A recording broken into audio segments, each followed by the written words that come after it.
Hey guys, this is BraveArms, and today we're going to discuss the difference between shooting iron sights and shooting red dot sights. So we're going to be discussing the pros and cons for both aiming platforms.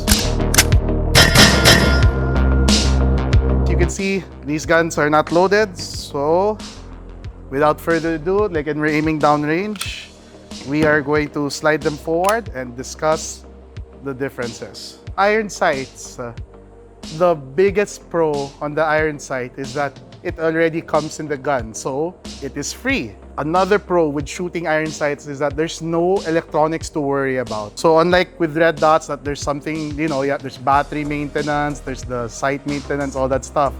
This one, there's no maintenance required. Just slap it on or use whatever comes with the gun and you're good to go. Okay, so let's go to the disadvantages. So I think the biggest disadvantage when compared to red dot sights is that you have 3 focus planes. So what do I mean by that?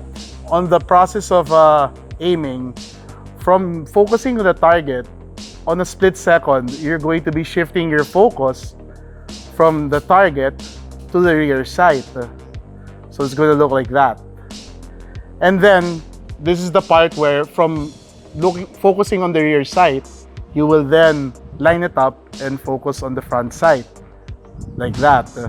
With all that put together, you can see that there are 3 fields of focus that you have to do when using iron sights. So as you can see on the video, with using iron sights, you have to focus on the target, on the rear sight, and then on the front sight. So if you're doing units of measurement, that's 1 millisecond, 2 milliseconds, 3 milliseconds. And then that's not even counting the fact that once the gun cycles when you're firing, you have to keep that on track.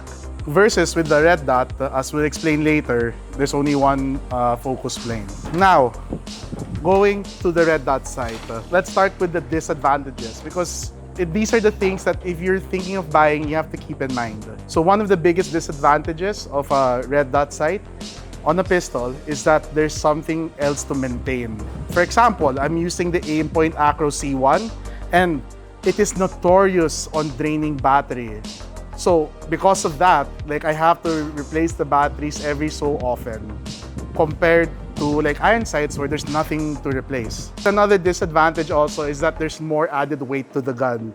It may not seem much, but when you're having a gun with that's less than 3 pounds or something, every ounce matters. So with the added weight, there's more recoil felt, so on and so forth.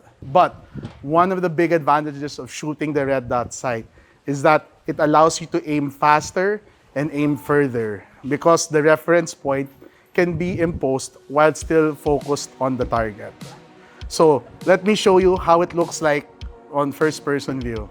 So like what he said a while ago, you'll start shooting by focusing on the target. So let's focus here on the target. There you go. So as you can see, you're focusing on the target and what do you have there? You actually have the red dot. So when you draw the gun while focusing on the target, as you can see, you can already see the red dot, and that's the luxury of shooting red dots, that you're able to see the target, focus on it, while having that red dot to help you aim. Should you shoot with iron sights or with red dot sights? Of course, there's the, it depends on you speech, and we'll give it that.